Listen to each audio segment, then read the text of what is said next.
Welcome to the Hunt Test Hobo Podcast, your place for truckside chats and insights into the retriever game. Whether you're just getting started or you're a seasoned handler, this podcast is another resource for tips, tricks, and insights from both the amateurs and professional trainers' perspectives. Each week, we'll dive into the nitty-gritty of retriever training, sharing stories of success, overcoming challenges, and forging stronger bonds with our dogs. This is the Hunt Test Hobo Podcast.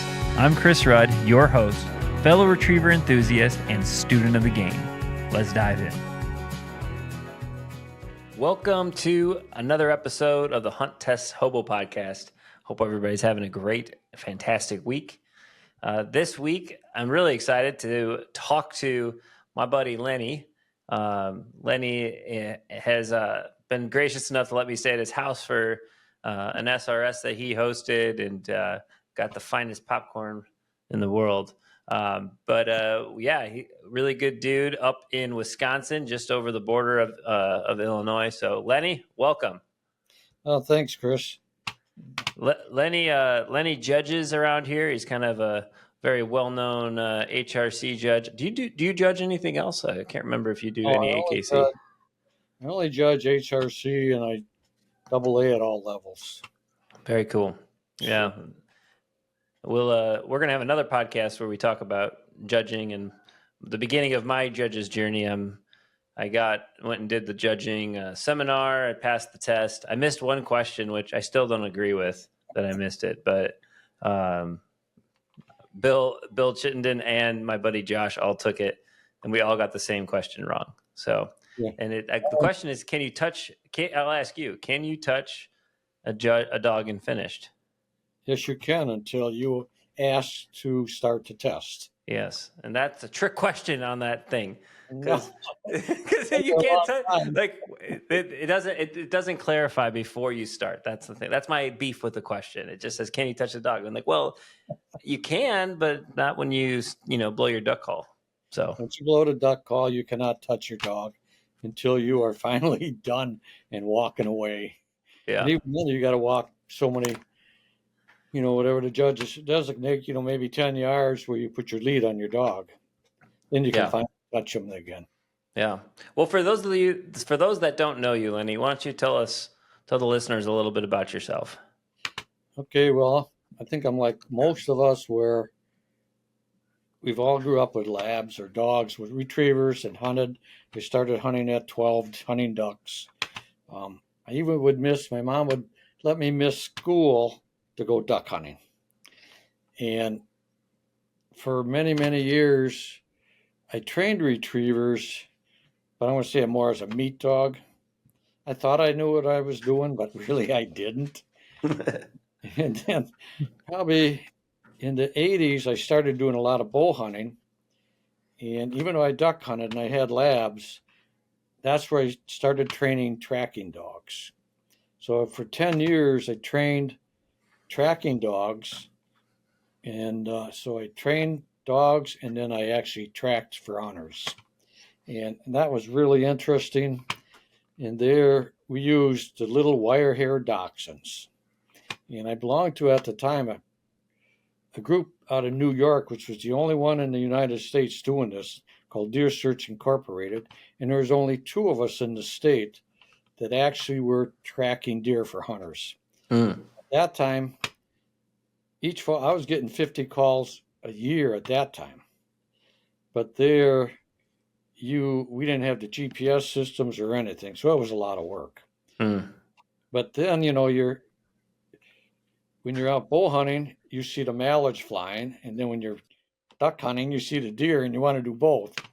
But then right in around 2000, I had my youngest boy out duck hunting, and we had dropped a couple, woodies, easy to get at, but we dropped one right next to the blind, and we could not get at it. It was all cattails, and I could hear it, could not get it. From then on, that's when I decided, okay, I need to get a dog. So then I purchased a dog, a yellow lab at the time, and that was Maddie. And because I live so close to Bong, I'm only 3 miles away. I went out there throwing marks and that stuff, teaching her. And at the time, Dennis Moss, a lot of people know, and we were good friends. I did not know he was a pro dog trainer. Well, I ran into him and he says, "Why don't you come over and watch my dog?" So that's what I did. And as soon as I saw his dogs run, it was like, man, I don't know crap. But I have to learn how to do this. So that's when I got involved with Whistle HRC, joined that club, started doing everything. But the problem at the time was I didn't know it until Maddie was 4 months old. She was born with juvenile cataracts. So here I'm trying to learn how to train a dog and she's blind. Oh, jeez. So, of course, people in the club are going, she's nothing but a couch potato, don't train her. But at the time when I started training her, I trained with it was a small group, but a very good trainer, Mike Bauman out of Racine. And he said to me, he says, she doesn't know she's got a handicap. We're going to keep training her. So that's what I did. And to my amazement, we taught her marking by sound. I taught her how to run blind. She could do a 300-yard blind just by voice commands. Wow. And so she learned how to mark. And even when I taught her the voice commands, all I had was backs and overs. Well, after the first year, I decided, I need angles. I actually turned some of the words and moved them and inserted new ones so I could do angle backs, angles ins, overs, and backs. So I had everything I needed. Wow. And then ran her, and she ended up with her. She was a 10.5, but she was an HRCH, UH. She had 700 HRC points, Master Hunter, and ran in 2 grands. Wow. She was amazing. She couldn't see. She never saw a mark. Wow. And the fun thing was that a test, because Mike Bauman, he was a character. And people would, how people complain about a test, they don't do good. And he would go, well, how hard can it be if a blind dog can do it? He'd have a big laugh.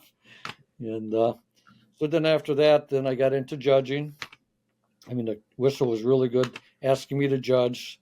And I trained through all the levels. Started doing, Maddie also had a master title. Yeah. I forgot about that. But anyways, I ran those levels. I ran HRC, AKC, the SRS, and qualifying. Nice. And it's just like, and yourself, you get into one and all of a sudden the other ones look like a lot of fun. Yep. 100%. So after you kind of got your first dog trained, did you, you said you started to judge. Talk to me a little bit about judging, and you're the one judge. And I like this.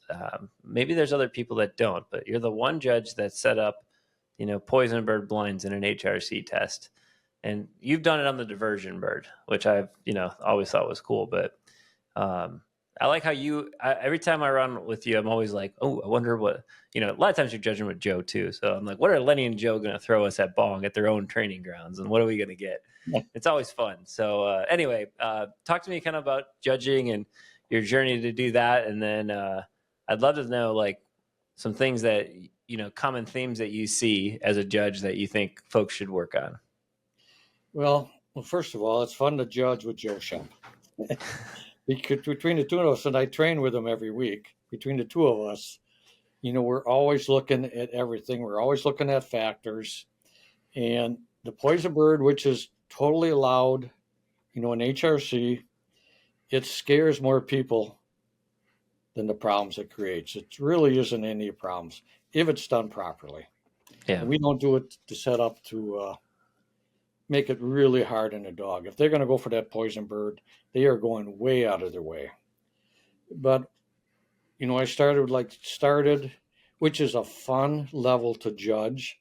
It's just that there's a lot of dogs, and you have to try and get it water and land done in one day. And if you have a full complement of 50 dogs, you are working hard, even though it's only 2 marks. Season is probably the hardest one to judge because you have 5 different venues because you're doing, a walk up, you're doing a blind, you're doing the marks, diversion, and you can't put the whole test together. You got to have everything separated. So it makes it harder to run. That to me is the hardest one to run.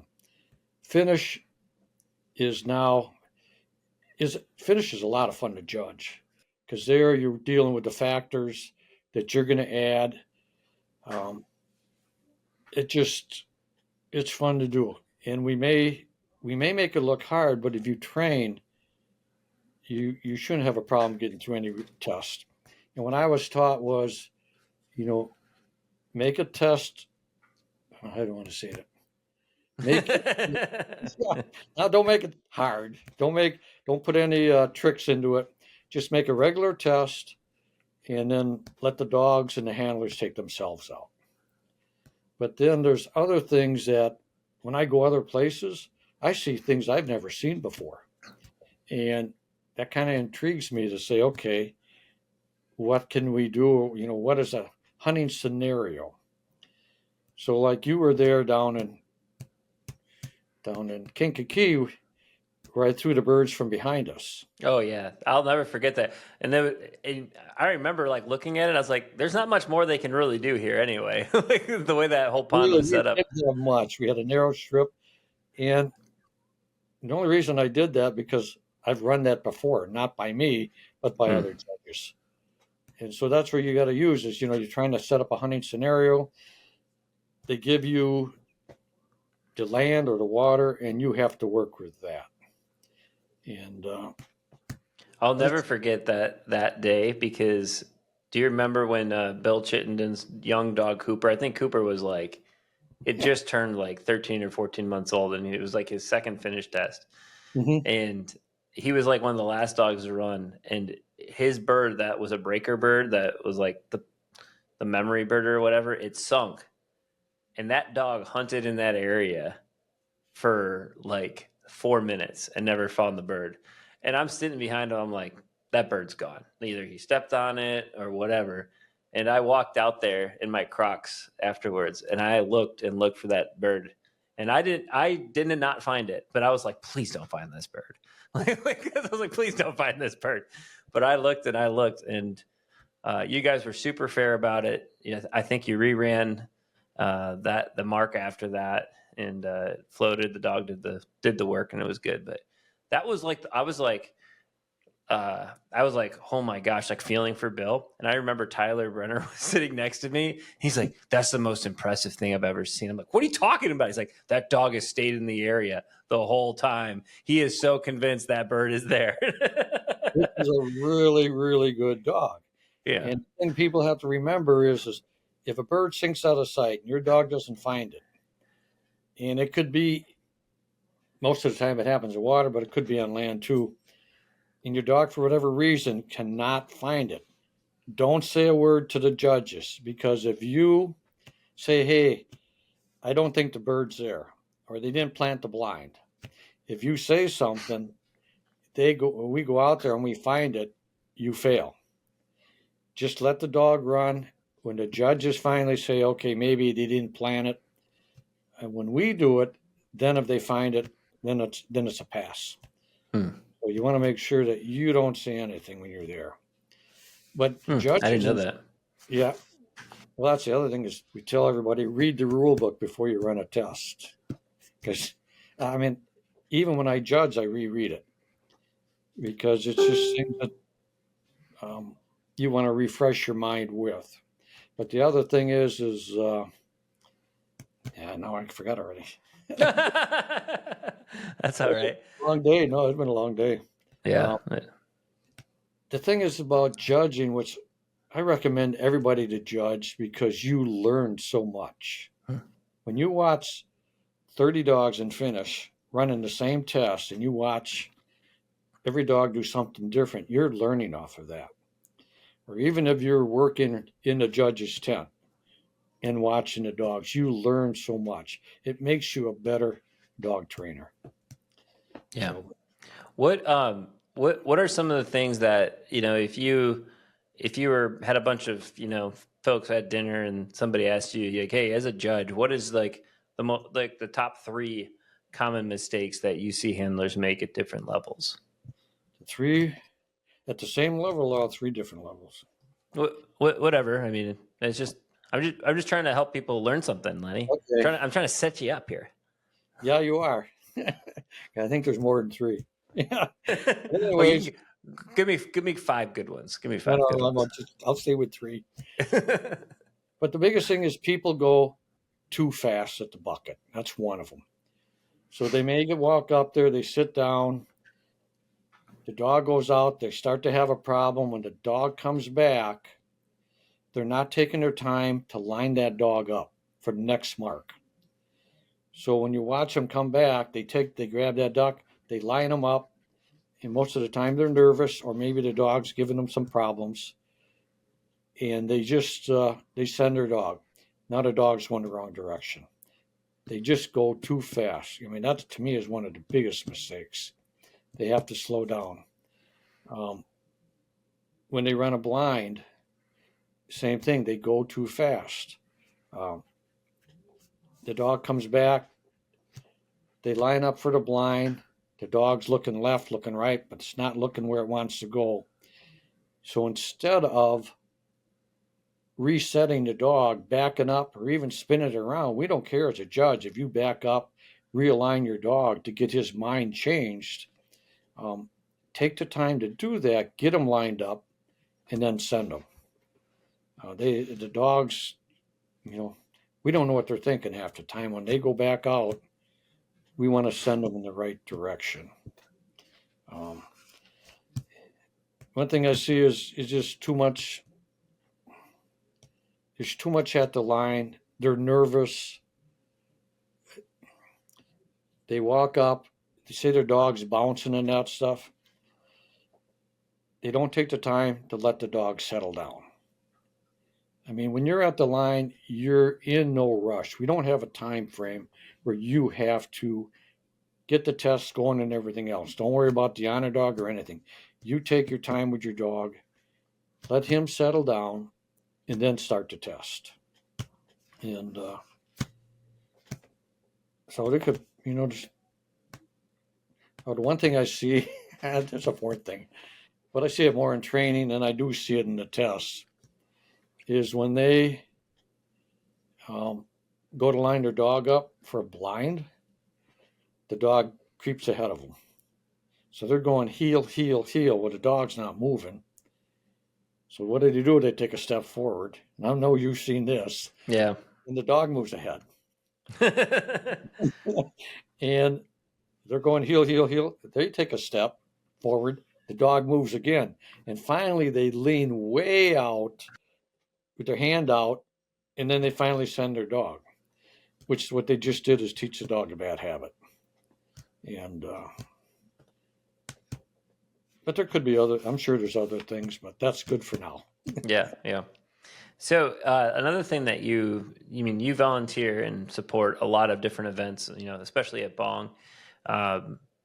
Is there a new piece of water that's going in? I've been seeing stuff on Facebook, and I just want to ask you, at Bong, is there a new thing of water?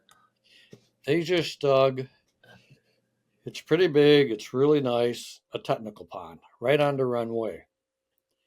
So, and the thing is, it took 7 years to get this through. 7 years? Not by the clubs. The clubs had the money sitting there. Everything was okay. But now you're dealing with the state. And it took the state so many years that the clubs actually backed out. And then finally they said, okay, what they want is the gravel for redoing the horse trails. But they finally they agreed to everything because the local clubs paid for everything. The DNR didn't have to pay for anything. So now we have this beautiful pond dug, and I was just out there Tuesday after the snows, the rains, and everything. This thing is bone dry. Oh no. It's not filling with water. Everything else is high. The other ponds, tech ponds, everything are all high. This thing, there's not an ounce of water in it. So what are you guys gonna do? Like, what do you do in that scenario? Can you pump there or I don't no? know in this situation, but when I looked at it Tuesday, what I'm looking at is the elevation is a little bit higher and the ground on both sides slopes a little bit. So I think the water is running down the opposite direction of the pond. Mm. We thought by now we'd have a little bit of water, but I took pictures Tuesday and there's no water in it whatsoever. So Oh my goodness. I think I they're bet you hoping guys are freaking out a little bit. well, it'll come eventually, and I think they're hoping to use it for the Grand, but I can't see it unless we get 8 inches of rain.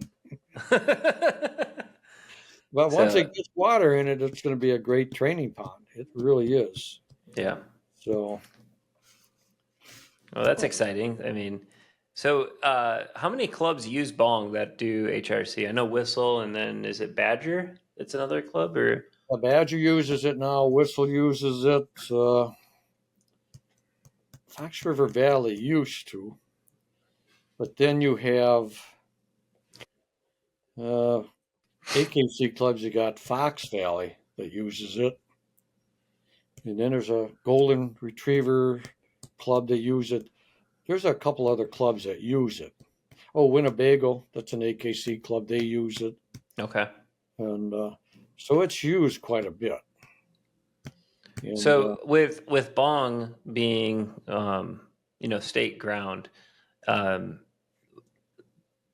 what is it like to put events on there? Like, are you helping out with the Grand, or okay? Because normally you host an SRS that you've ran for a couple of 2 or 3 years now, right. But you guys aren't doing it this year, and I'm assuming that's because of the Grand being so close. Right. I will be hosting an SRS right after the Grand, but here is ours was normally around the 12th, 10th, or something like that of June. Well, Shannon from the SRS had called me, asked me if we could host a SRS right after the Grand because all the pros are up here. Well, I guarantee you, with our club voted it no, and I don't blame them a bit because everybody's going to be wore out from working the Grand. So the Grand ends on Tuesday. I have a hosting an SRS on Friday, and that's through one of my other clubs, West Dallas Training Kennel Club, which is in Big Bend, which is only 30 minutes away. Yeah, phenomenal grounds. We use field trial tests there, hunt tests there. They have spaniel tests there. We have 100 acres of private grounds, beautiful water. We got a clubhouse, and so West Dallas has offered to sponsor it this year, or host it this year. that'd be cool. So, and it sounds like already a lot of the pros are going to stay, and they'll love these grounds. And we have water. We have plenty of water. So, yeah, that'd be great. I've heard some of my training buddies have been to those training grounds. I haven't been to those, so I have a question about Bong. Because I know that like you can't mow until June or something. Is that right? right, June 1st is when we can start mowing, and I'm one of the people that mows out there. Yeah. And then Roger Davis, he's the president of the Bong Association Committee. We've got it. I don't know what the date is, but the Saturday before the Grand, they've given us the okay to start mowing. Okay, good. Because I was like, how in the heck are we pulling a Grand off? Because I've been to Bong a few times before you guys have mowed, and I'm like, there is no way that you guys are going to be able to do that. But that's cool. So be a bunch of cover strips and stuff you guys will be mowing. That'd be awesome. And the club has been doing work days, minor stuff. Yeah. Jimmy D has really been pushing this. I can't say his whole last name; it's too long. But he's really there, making sure that it may be small pieces, but we're getting work done. Very cool. So I believe the grounds will be ready. Plus, we're hoping to be hosting some of the tests on the north side of 142, Oh, which really? is open to us. Yeah. But it's got two beautiful areas for water. It's got the parking facilities. And the only people that use it this time of the year is the horse people and the walking people and the bicycles. Otherwise, it has to be 1,000 acres of more prairie than anything. Yeah. Oh, that's cool. That's cool that they're working with you guys to be able to host the Grand in a good. And I personally love, as a northerner, I personally love that it's so late. I mean, I feel like I've had a couple days in the water already. To have it be in late May really, really helps for the folks in the north. And I'm glad that we're doing it that way, so I don't have to drive to Paducah 2 or 3 times to get into some water before the spring Grand. So I hope Bong and personally, being an hour and a half away from Bong, I hope you guys sponsor every other spring or something, because that would make my life there's amazing. something in the works that they want a rotation. The Grand Committee rotation, and Bong is part of that rotation. Okay, that'd be great. How can you say the rotation that they're thinking? Do you know? Can you say that or no? I don't know it all. I'll have to ask Tracy. Ask Ken Reiner; he would know. Oh yeah, I'll ask Ken. That's where I get my information, and so there could be, like I'm going to say, every 3-4 years it could be at Bong. I don't know what the rotation is, but I'm assuming down by St. Louis. St. Louis, Paducah. I bet you those are going to be used for springs. Yep, because Paducah, I was just there a week or so ago, and they got excellent grounds. Oh yeah, I've ran 2 Grands in Paducah, or I've ran 2 different tests. I can never remember exactly, but I know the first Grand that we ran was in Paducah. The first Grand I ran it was in Paducah. Okay, well, hey, what I want to talk about is I've seen a lot on Facebook. You've started doing some dog recovery work, which I find extremely fascinating. And you were talking about this when I was staying at your house, and I didn't fully understand the level that you were going to go for this. So why don't you tell me a little bit about that? Okay, yeah, that's really interesting. And because you're a pilot and you have the Part 107, which I have now, which is a FAA commercial license, basically. And when I initially started, I've been flying drones for easily 3 years, but I have just that little Mini 2, and I use it for dog training. So all I do is I'd put it up in the air, start recording, run my dogs, bring it back down, and the Mini 2 runs off your phone. Mm-hmm. So then I could watch it right away to see what the dogs did. Well, then it'd be over a year ago in the fall when I started on YouTube. I started watching the deer drone recovery, the YouTube videos. And as soon as I saw that, it's like everything they're doing, I understand because of training tracking dogs for 10 years. So that's when I said, I have to learn how to do that. So then once I started investigating, got into a class, an online class,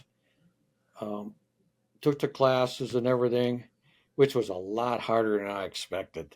Is this the past the part 107? Yeah. Because after going through that, and they tell us right away, you better plan on studying a minimum of 40 hours or more, just to try and get through that test. And then half the test stuff they teach us, we'd never use. Oh, more than that, I'm sure. Because I was just finishing up my private pilot license when I got my Part 107, because at the time they were going to just grandfather all pilots into it. They ended up changing that, but I was like, I needed to get this drone license, and I already had passed the written pilot license, but I hadn't taken my check ride yet. And so then I was like, well, I guess I'll study.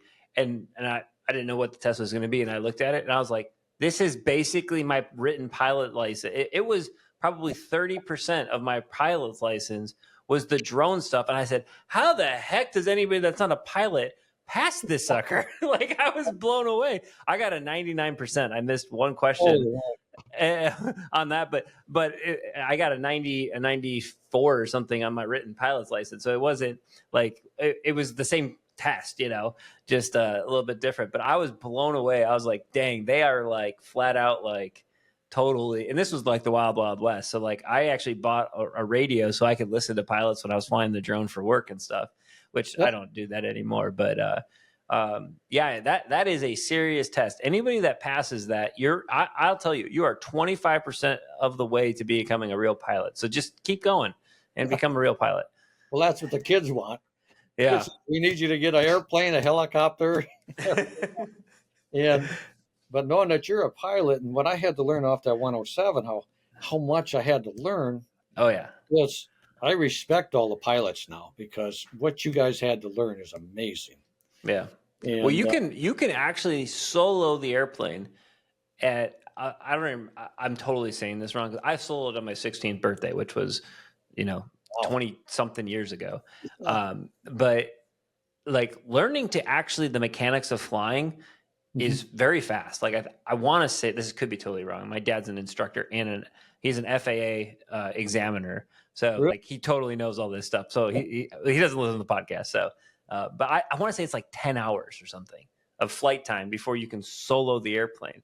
But to pass the written, it's like it's crazy. It's crazy. It's like, it's everything. Like the written, to me, because it's all head knowledge, because you have to know how to transition all airspaces and how to communicate on the radio. And they basically make you do all of that in the drone stuff so you can understand where these airplanes are. But I will say, this one time I was shooting for a landscape company and I was in Class E airspace. So, I could fly in it, or well, it would have been Class G, but it was under a Class E. And because there's an approach to something. And I actually was listening to the radio and I was at 400 feet and I knew where this airport was. And I heard an airplane call and I said, you know what? I'm better get down, because he could be like shooting this approach to because I knew what wind he was. I got down just 100 feet and literally he came from behind the this forest preserve. And it wasn't going to be that close, but it was close enough. I was like, man, like, I'm glad I was listening, because, that could have been interesting. Because for people that don't realize, an airplane's pattern altitude around a local airport, is somewhere between 700 and 800 feet above ground level. That's what they're flying to set up for the runway.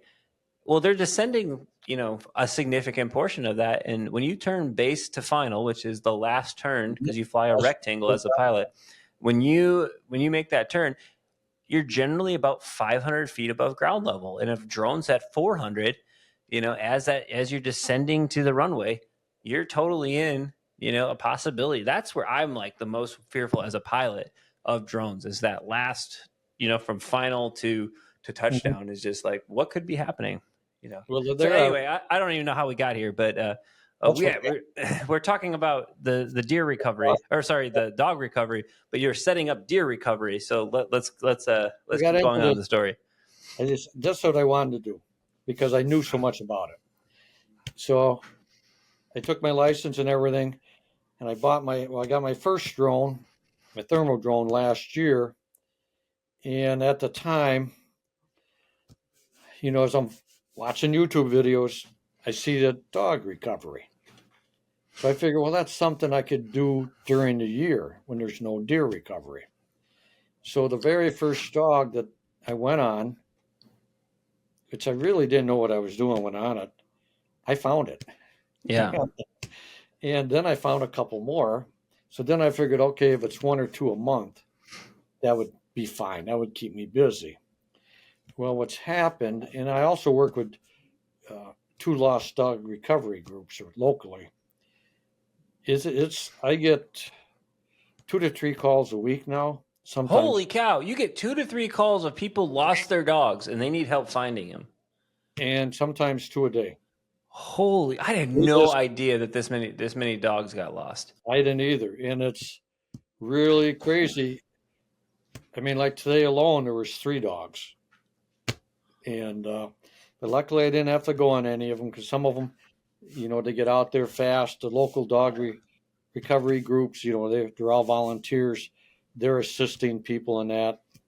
Um, so it's just crazy. But what I'm determined is easily 70% of the dogs that are loose are actually rescue dogs.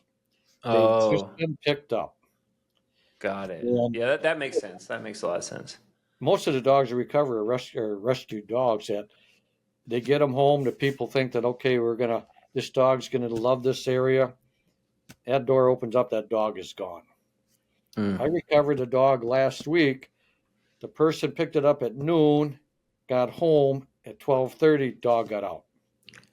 Half hour. Half hour. And I got in there. They called me, and I got in there at 7. I found it in 20 minutes. And Are you finding them all through thermal?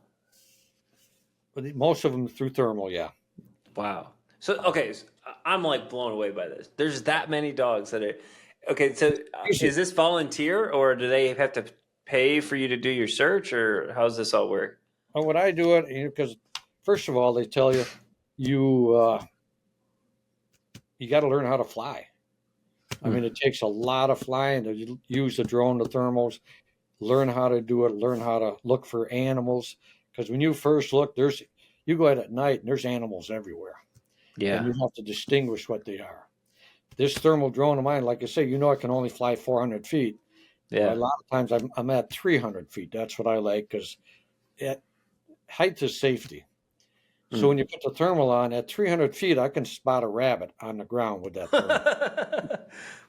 And after a while, you see all the little specks. You say, okay, I know what it is. But then our drones also have zoom cameras. This is a regular search and rescue drone. But I have the zoom camera and a spotlight. So if I want to distinguish what it is, I just drop down. I'll put the zoom on, I hit it with a spotlight, and I'll tell you what it is. And then I'll keep looking. And the one the other night, I had found it. It actually went back to the house where the lady was. And one lady was setting a trap out for it. And she come walk. I watched the dog go right on the porch with the thermal. I can't talk to these 2 other ladies. One's walking to the back of the house. One pulls up in the driveway. They both get out together. Here's the dog standing there, and I couldn't warn him. Well, then he took off. Then I had to change out batteries. So it took me till 8:30 to find him again, or 8:30, 8:45, whatever. So this time we had the lady that had purchased it or picked it up, her and another dog that dog had a little time with. We put her behind her house, and I have videos here where we watched the dog. The dog actually walked right by my truck. And but then it actually went to the back to the neighbor's house on video, and all you see is the thermal. You can see the dog by the tree, and you see the person with her other dog, and all of a sudden, and now we're talking to her by phone, telling her what to do. And the dog would go up, come back, go up and come back. We actually went up to the lady, played with the other dog, took off, then finally came back, and it still had a leash on it. And then she grabbed the leash, and we recovered that dog. Wow. But I basically, even though I do have a price set up for this stuff, most of it now, I just do it by donations.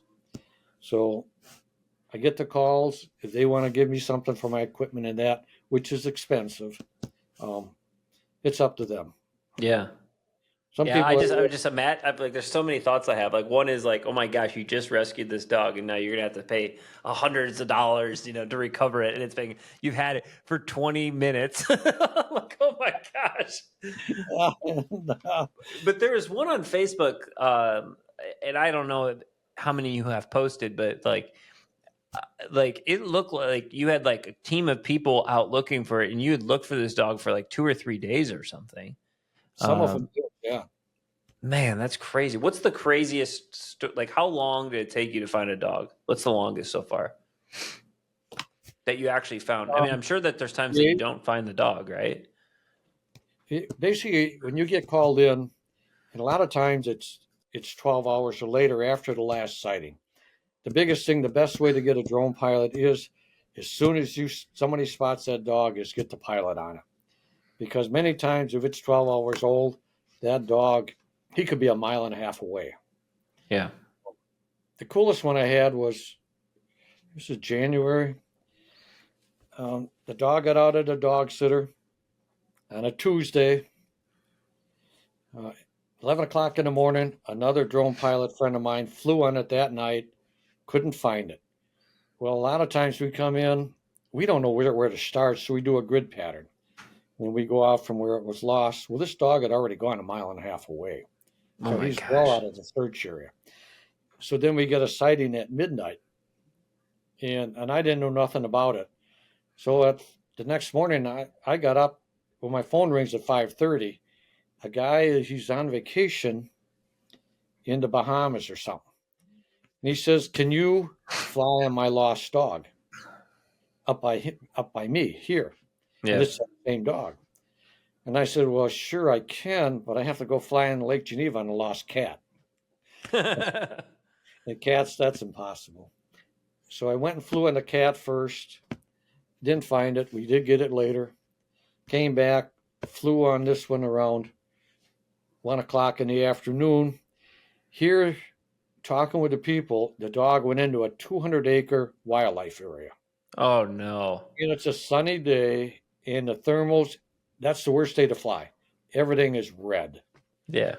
So I flew the whole perimeter, couldn't find it or anything, and then it's like at 4 o'clock, I told the people, I'm going home, take a break, I'm going to recharge some things, I'm coming back in, I'm going to call in another drone pilot, and we're going to cover that 200 acres. So once it got dark, we split it in half, so we each had 100 acres. We flew on that, it took us 2 hours to do 200 acres. And on my last portion, I find the dog. Oh my gosh. So here we are.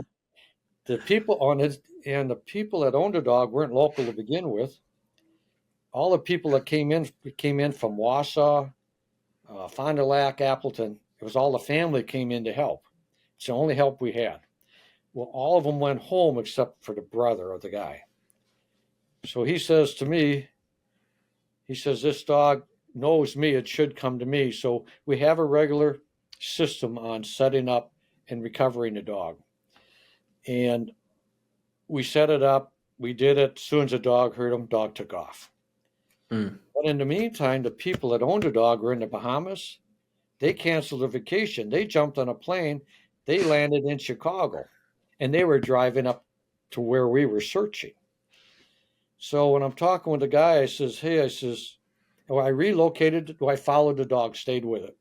And because of the two drones, we could just swap back and forth. And stay with them while your batteries, because that's things that people don't really realize is, I don't know what your drone battery is, but mine is like 20 minutes. How long is your rescue ones? You figure 30 minutes, because I have mine set so that at 20%, it sends a warning to me, because I got to make sure I have enough battery to get back. Because I could run it till it goes in and get another 10 minutes, but then I'm going to crash. I've done that already. I don't want to do that again. So then you're going to be doing drone recovery instead of dog recovery. They're trying to find it in the middle of there. This guy, I tell the brother, I says, I got to have the family here, the owners. He says, "Well, they're in Chicago." So was this one of the rescue dog? Was this a rescue dog, or is this like a longtime family dog that like got out? It's a longtime family, but here's one of the other things: is dog sitters. First, it's the rescue dogs, then it's dog sitters, and then it's just 10% is whatever. Yeah.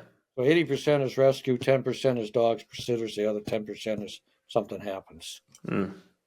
So this guy tells me, he says, "Well, they're in their car driving from Chicago.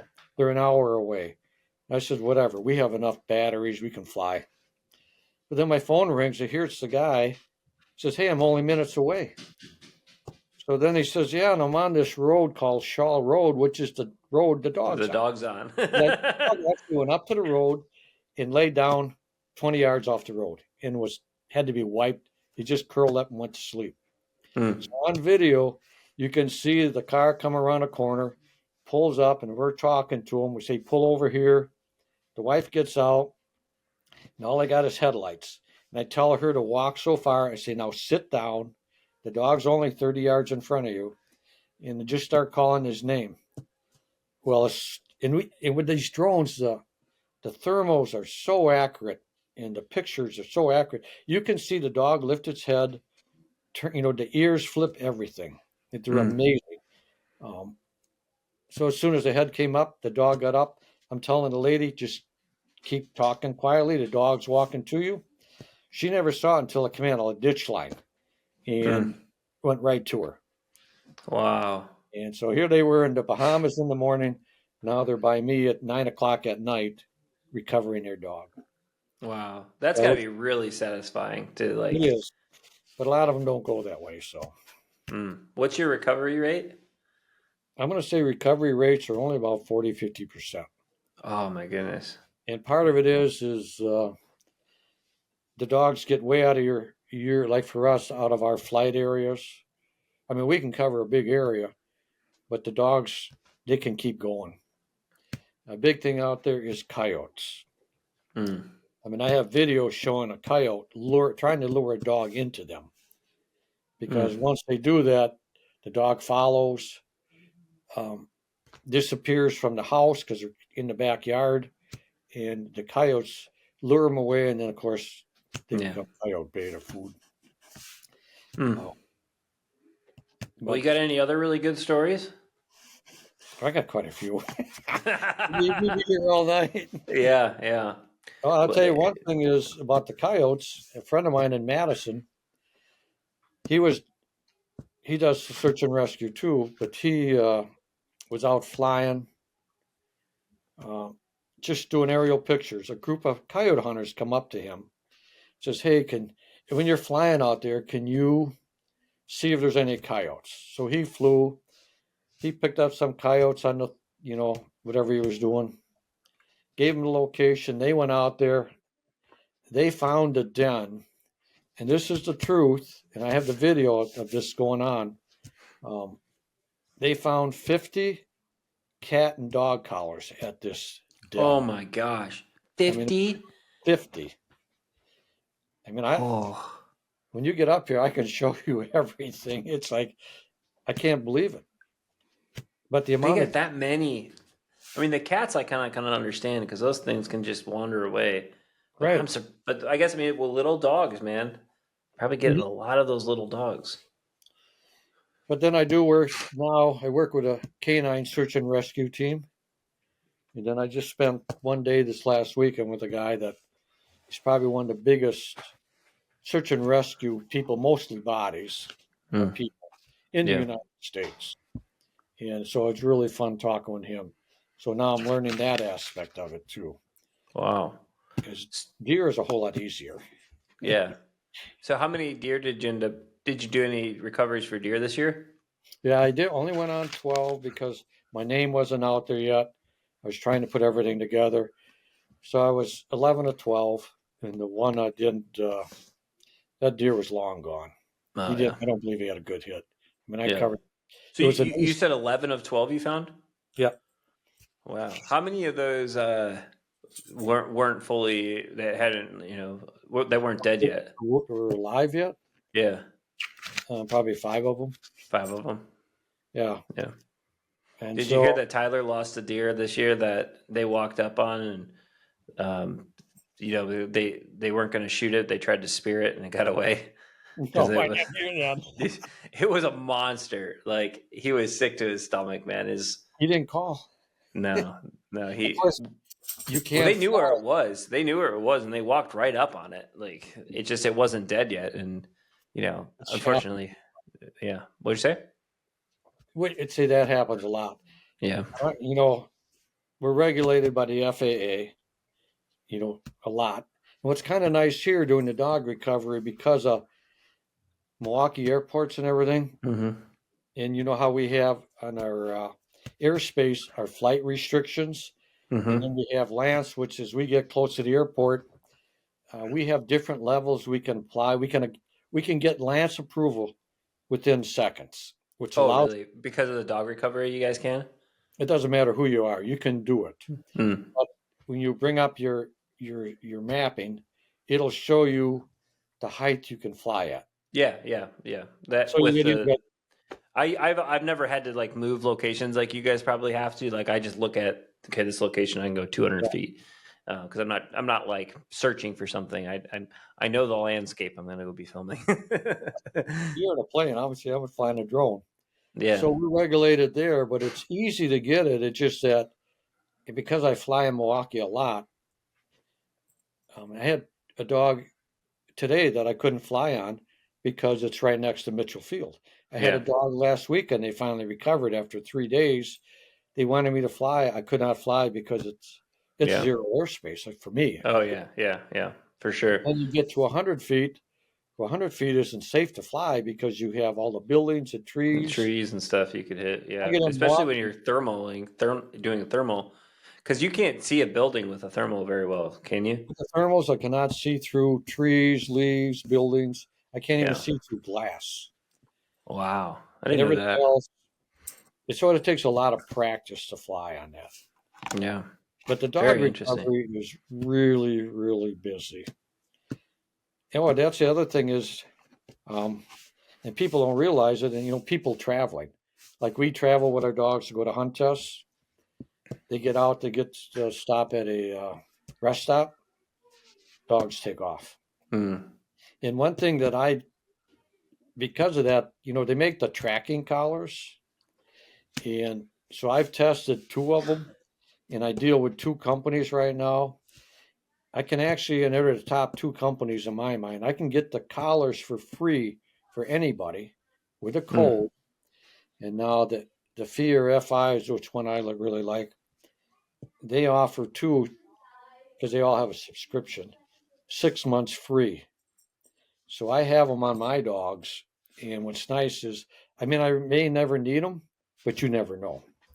Yeah, And you can, your dog gets out, takes off, you're going to find your dog. But I wish all these rescue groups would make it mandatory they sell a tracking collar. that would make a lot of sense. Yep. Yeah, So, very cool. Well, Lenny, we've been going for about 55 minutes now, or 52 minutes. So I appreciate this. I think the listeners are going to really enjoy this. Like, there's a little bit of insight into some stuff for as a judge and whatnot, but very cool stories. We all care about our dogs, and there's always times where like 2 days ago, I was letting out a puppy, and I was like, I don't know where that puppy went, and I ran around the house. And it was just sitting on the porch watching me run around, and I didn't think to look at the porch, But anyway, it's scary. On these dogs that get away, once they get in survival mode, which generally takes about a day, they run from everybody and everything, even the owners. Yeah. But it's unbelievable how they survive. I was on one in Milwaukee in January, a little dachshund. He was out there 7 days. 7 We days. had him longer than that, 3 weeks. This one we had, I flew on the end of September. We recovered him in February. He survived the whole time in Milwaukee. And they were trying to trap him, everything else. And Wait, how many months is that? September, October, November, December, January? What'd you say? just an ankle biter. Just a little ankle biter. He's surviving, huh? He Wow. survived the coyotes, the foxes, everything. But wow. What do they eat? I mean, they just must get into trash and they stuff. eat anything they can find. They eat bird food, everything. Yeah. Oh, bird food. Okay, here's a good story. Well, then we'll end. So my daughter bought a parakeet, and for whatever reason, I mean, I've been like a little nervous, like my hunting labs are going to eat the parakeet, but so far, it's been like, I don't know, 6 months or something, and the parakeet's still alive. But for whatever reason, like Winter and Rex have never get into anything. They don't get into garbages or anything.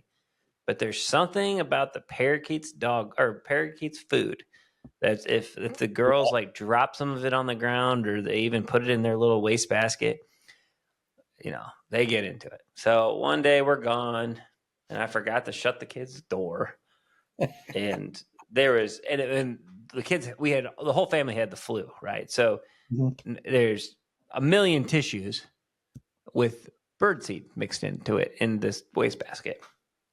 And I come home and there's just Kleenexes and stuff everywhere, all over the girls' room. And I'm convinced it's Rex. So I grabbed him. I'm like, what are you doing? No, don't do this. And he was so sad and blah, blah, blah. And never in my wildest dreams would I have thought it was Winter. So I was like, I'm going to find out if he really did it, So I literally every time he pooped, I was watching it. And I went 3 movements with no problem. And then I get ready to run this blind with Winter. And, I'm airing her out and then she starts pooping. I look over and it's just full of birdseed. I was like, it was you. You've been caught red-handed. So there it is. Winter likes parakeet food. So we're going to have to address that. But I totally Rex was framed. Well, these dogs, when they're out there on their own, they eat everything and anything. I'm sure. It's amazing how they survive. And they can go a whole week and never see them. And all of a sudden they pop out. And so you find them by sightings, and then somebody call so do the signs work when they're on lampposts and stuff? Those actually work? Wow. We tell people right away, you get the signs out and you knock on doors. Because I tell the owner of the dog, I said, this is going to be the hardest thing you've ever done. And it's an emotional roller coaster. Because people see it, then it goes up and down, up and down. Mm-hmm. But it's the knocking on the doors, it's the signs. You get the signs in fast food, gas stations, and you put hundreds of them out. And all of a sudden somebody, that's a million eyes out there looking for you. Somebody sees it, they call, you get the dog. So the signs are critical. Wow. I found more dogs because of the signs. And but they are. And but there's quite a bit to it. But it is fun. I found some amazing dogs. Yeah. Well, have you counted? How many did you recover so far? Do you have a number? Myself? Yeah, or part of the team that you were searched and found. Helped recover over 20 dogs already. Wow. And that's got to feel good. And that's what? Since fall. Since the fall. Wow. And some it's you go there, you fly once, and then you say, hey, I'll come back tomorrow, whatever you want, and the people just for whatever don't want it. But I can tell you other ones, but I'll tell you when you're here because you guys are all staying here. Yeah. You, Dan, and Tyler. Yeah, it'll be great. I'm very much appreciate that. Linda said she's leaving for a week. Well, if you need me to, I can always pull up my camper and put it in because I'm planning to work most of the Grand and not take off too much vacation time. So hopefully, I'm gonna try to work for my truck because it starts on Friday, right? If I remember right, it's it's Friday, Saturday, Sunday. Yeah. So I think Friday I'm gonna. Tuesday. Yeah, I'm gonna try to work on Friday, and then obviously I don't have to work Saturday, Sunday, and then hopefully I'm still playing for Monday, Tuesday, and I hope so. It'll those days I'll have to work a little bit too, but those days are normally the crazy days because it's you never know when you're going to run, and then all of a sudden you have to run both series instantaneously. So I'll never forget. I didn't run for 2 days for the Grand in the spring, and then I ran 3 things in the same day. It was crazy. So anyway, well, we keep going, and we're at an hour now. So Lenny, I'm looking forward to hanging out at your house and doing the Grand. I appreciate the invite, and I'm sure I'm going to see you before that doing something. So, So thanks for coming on. For having me on. It was a lot of fun. Yeah, I can't wait for all your whistle folks to listen to it and say, "Oh, Lenny's famous." No, I'm not famous. Trust me. Yeah, I think we need a few more followers before we can classify you as anybody that's on the podcast as famous. You ask me. What'd you say? I can't believe you even asked me because of all the great people you've had ahead of me. Well, you're doing good work. Like I knew that the audience would love to hear these recovery stories. I thought, Dog recovery is fun. yeah, Oh, the best part's flying the drone. That is a lot of fun. yeah, it is. I'll It is a let you little fly bit. my drone when you get up here. All right, we'll have to do that. You'll have to show me how Well, to use the use drone, that- Could be used the thermals. too. So Oh yeah, very cool.